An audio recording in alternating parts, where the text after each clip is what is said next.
Okay, so we're here to talk about community learning mental health research. We've just spent a year doing a pilot and a year doing the actual research, and this is what we've thought about it. Okay, we're the two main tutors on the research. I'm Sally. I've come from a long background in mental health as a community teacher and a manager of support services in Wolverhampton. And I'm Tilly, and I've come from a background of learning disabilities, community learning and autism. Okay, so we thought if we started by having a chat about the things that really stood out for us, because there were some things that were quite different about this project and this research from your typical community learning that we've done in the past. So we'll run through some of the things that stood out for us. So I think for me it was having that chance to go out and engage with such a massive range of people and not being tied to one certain building or location, and actually having enough of a budget to be able to hire venues that were a little bit out of the ordinary. Being able to work in our local hotel and then being able to work from the training shed and the summer house on the allotments, being in community centres. And I think that really helped us get out there and reach sort of a group of people who don't traditionally come to college or access this kind of activity. Well, for me, one of the main things that stood out was being able to work with a group of older people. So I was completely shocked by how lonely and isolated people were, and how it really gave people a focus to their week, being able to come, and it made such a difference to people. And there were, you could really see the change in people and them linking up and making friends. It was lovely being able to say to people, well, what do you want to do? This is to help you improve your mental health, your stress and anxiety, but what would you like to have a go at? And we could go and buy those resources. That was a real luxury that we don't normally have. So it was great that people could take nice stuff home. Being able to take things home and show it off with your family, or being able to make things, particularly around the Christmas time, for gifts for other people. That was definitely one of the highlights. And do you think it helped people have a value? Absolutely. It made people feel valued that we were able to do absolutely nice things. Yeah, people were sort of taken back in a really positive way, weren't they? That kind of, gosh, we're really going to be able to do this and take it home. Yeah, I think that really gave it quite a lot of kudos. We kind of chose things that got people to think about mental health and everyday stresses or things that had impacted on them. And did you think that when people were kind of really concentrating and it sort of took away all that nervousness and people started chatting and you could kind of add things to the conversation and people were quite willing to share, weren't they, because they were occupied in this kind of shared activity. And I was really surprised at how much people opened up. But I think a lot of that did come back to people feeling that they had some value because we'd spent some money on them, and people were meeting in a nice place and using nice things, and we provided nice refreshments. The other thing that I thought was so incredibly valuable to people was the one-to-one IAG and how much time you could put into that, because it was so well funded. We were able to spend a lot of time and keep going back and checking and making sure that people were safe, even at weekends and in the evening, because it was kind of our sole job last year. We were able to put a lot of effort and really make sure that people and the outcomes from that were fabulous. I think in a similar way for me it was probably the top-up sessions and being able to meet up with people sort of a couple of weeks, or for some people even a couple of months after their course had finished, but planning with them what it was going to be and planning a top-up that was going to sort of stretch people and test whether they'd found these new skills. So, going to the botanical gardens in Birmingham and people meeting up. Coming on the bus for the first time. Absolutely. And being organised and feeling confident enough to get there.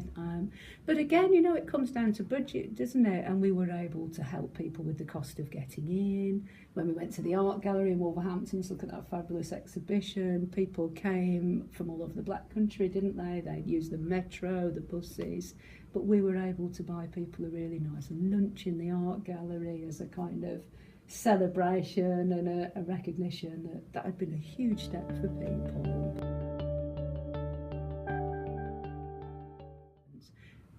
longer course, even just slightly longer. They were just finding their feet and just growing in confidence. So not years and years, but a few extra weeks or a couple of months, I think we'd have seen even more positive. I think the biggest challenge for me were the people who volunteered in year one were really cross with us that they couldn't Really volunteer. cross. Couldn't volunteer in year two, you know, because people had really enjoyed it Yeah. and really wanted to be a part of that. Especially the group that could see how valuable the mental health research was, because they were very keen to support this going forward. I think as well, perhaps a little bit of frustration around the criteria. And while we knew there had to be criteria, it was a research project. I think where people scored just slightly too high or too low, and particularly where it felt like they were doing that because they thought they had to score high no matter what you said, and then excluded themselves from the project. That was a bit frustrating, because where we continued to engage people, especially people who had scored a little bit too high, they really still had positive outcomes, and I think it might have been interested to continue. People setting up their own groups. That was fab. That was fab, yeah. We had lots of people going on to courses. We had an awful lot of people going on to courses, and a massive range of courses as well. Yeah. So what courses did you think that people would benefit from? Well, it was such a range of people we worked with, wasn't it? So you'd got lots of people going to college for the first time, so, you know, we were able to identify where there was sort of literacy and numeracy challenges for people, and they went to courses at entry level and level one at their local colleges, and a lot of people went on to do employability courses, which was a huge step for people who really hadn't even got the confidence to come through the door initially. And right at the other end of the scale, we had a lady who was unsure. She'd been made redundant and she was unsure about what she wanted to do next, and she decided to do a law degree, and she's just finished her first year. Brilliant. So that was a pretty good outcome. With a distinction. With a distinction, yeah. But people went on to volunteer with other community groups, doing admin, working in gardens, all sorts of cafes, shop work, whole range of things. So it was great to see people build so much confidence that they were raring to go, and they sort of took themselves off in different directions. And I think it helped lots of people to link up, didn't it? So we had parents, carers particularly, who'd linked together, and they're still in touch with each other, because they felt they hadn't really been supported very well, and they were able to share their own strategies for coping as parents, particularly from the autism group. We worked with parents and people with autism, or carers and people with autism, and those parents seem to really have taken on that moving forward and having friendships. Yes, and the amount of people who said, "Gosh, this is the first time that I feel that I actually feel okay to talk about these things, but I actually feel like somebody's listening."